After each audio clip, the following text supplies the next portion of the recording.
پھر آج کچھ لوگ رسول اللہ صلی اللہ تعالی علیہ وسلم کے میلاد پر خرچ کرنے کو اسراف کہتے ہیں۔ یہی خرچ اگر بیٹے کی شادی پہ ہو تو پھر اسراف نہیں، یہی خرچ اگر کسی اور فنکشن پہ ہو تو پھر اسراف نہیں، لیکن جب میلاد پہ چند روپے خرچ کر کے کوئی غریب لائٹنگ کر لے تو لوگ کہتے ہیں اسراف ہے۔ اس سے بہتر تو یہ تھا کہ کسی غریب کی بیٹی کی شادی کروا دیتے، کسی غریب کے گھر آٹے کا تھیلا بھیج دیتے، یعنی یہ ساری چیزیں نظر آتی ہیں، لیکن جب معاملہ اپنے پہ ہو تو سب کچھ بھول جاتے ہیں۔ ہم کہتے ہیں وہ کام کہ جن کا تعلق نبی کی ذات کے ساتھ ہے ان پہ خرچ کرنا اسراف نہیں، صحابہ کی سنت ہے۔ اب اس پہ بھی میں آپ کے سامنے ایک دلیل رکھوں گا اور عقل سلیم کبھی بھی اس کا انکار نہیں کرے گی۔ امام حاکم نے اپنی مستدرک کے اندر اس کو لکھا، حضرت ام سلمہ رضی اللہ تعالی عنہا حضور کی زوجہ محترمہ ہے، اور ازواج مطہرات میں سب سے آخر میں جس زوجہ کا وصال ہوا وہ حضرت ام سلمہ رضی اللہ تعالی عنہا ہے۔ ان کے پاس نبی پاک علیہ الصلوۃ والسلام کا صرف ایک منہ مبارک تھا، ایک منہ مبارک۔ اب وہ منہ مبارک انہوں نے رکھا کہاں؟ کسی کپڑے میں رومال میں باندھ کے بھی رکھ سکتی تھی، کسی صاف ستھرے کاغذ میں لپیٹ کے بھی رکھا جا سکتا تھا، لیکن ام سلمہ رضی اللہ تعالی عنہا نے محبوب کا منہ مبارک رکھنے کے لیے چاندی کی ڈبیا تیار کی، چاندی کی ڈبی بنائی۔ وہ دور کہ جس دور کے اندر کھانے کے لیے بھی ساز و سامان پورا نہ ہو، وہ دور کہ جس دور میں صحابہ کھجور کھا کے گٹھلی بھی نہ پھینکتے ہو، وہ گٹھلی بھی سنبھال کے رکھتے ہو کہ اگر کچھ کھانے کو نہ ملے گا یہ گٹھلی ہی منہ میں رکھیں گے،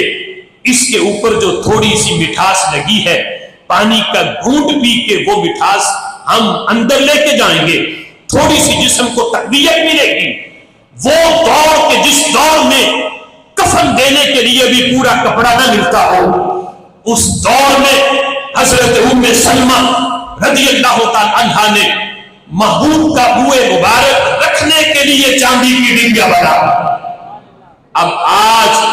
میلاد پہ خرچ کرنے والوں پہ اسراف کا فتویٰ لگانے والے لگائیں فتویٰ حضرت ام سلمہ پہ کہ حضرت ام سلمہ نے یہ اسراف کیا تھا، بال تو کپڑے میں بھی رکھا جا سکتا تھا، یہ منہ مبارک کو کسی کاغذ میں لپیٹ کے بھی رکھا جا سکتا تھا، کیوں اتنا خرچ کر کے چاندی کی ڈبیا بنا کے حضرت ام سلمہ نے بال کو سنبھال کے رکھا؟ تو ام سلمہ نے بتایا لوگو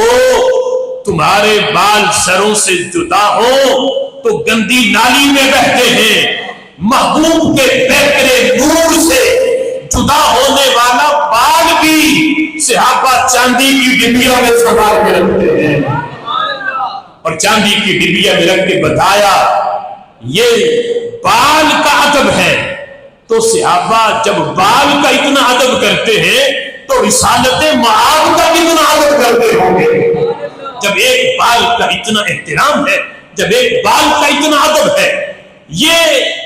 صحابہ کے دور میں ہوا۔ کسی صحابی نے جا کے حضرت ام سلمہ کو یہ نہیں کہا کہ اے مومنوں کی ماں، محبوب کا منہ مبارک تھا، کسی اور جگہ پہ رکھا جا سکتا تھا، اتنی قلت ہے، قرآن لکھنے کے لیے صفحات نہیں ہیں، آپ بال کو چاندی کی ڈبیا میں رکھنے کے لیے اتنا پیسہ آپ نے خرچ کر دیا۔ کسی صحابی نے حضرت ام سلمہ پہ یہ فتویٰ نہیں لگایا، بلکہ سارے صحابہ نے حضرت ام سلمہ رضی اللہ تعالی عنہا کے اس عمل کو قبول کر کے بتایا جس رب نے جن کے صدقے مال دیا ہے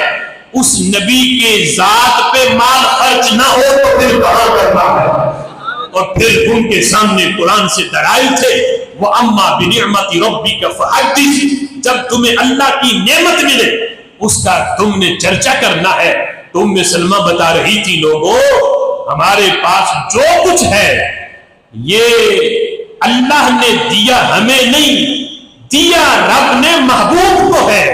آگے محبوب نے کائنات نے اس کو تقسیم کیا ہے. ملا محبوب کو ہے, محبوب کے صدقے ہمیں ملا ہے. تو جن کی وجہ سے ہمیں مال ملا ہے ان کا منہ مبارک ہم کاغذ میں نہیں, اس کو ہم سنبھالنے کے لیے بھی چاندی کی ڈبیا میں رکھیں گے. اور پھر باقاعدہ حضرت ام سلمہ رضی اللہ تعالیٰ عنہا نے یعنی اس سے بھی استقرار کیا ہوگا. اللہ فرماتا ہے وَتُعَزِّرُوهُ وَتُوَقِّرُوهُ کہ محبوب کی عزت بھی کی جائے, ان کی توقیر بھی کی جائے. تو ام سلمہ نے یہ سمجھا کہ محبوب تمہاری ذات تو ذات رہی, تمہارے پیکر نور سے جدا ہونے والے بال کی بھی یہ شان ہے کہ تمہارے ماننے والے اسے رکھنے کے لیے بھی چاندی کی ڈبیا کا انتخاب کرتے ہیں. اب دیکھو بال کا تعلق ذات رسول سے ہے, تو صحابہ نے اس بال کے لیے خرچ کیا تو کسی صحابی نے اعتراض نہ کیا. تو میلاد کا تعلق تو صرف ایک بال سے نہیں, پوری ذات رسول کے ساتھ ہے.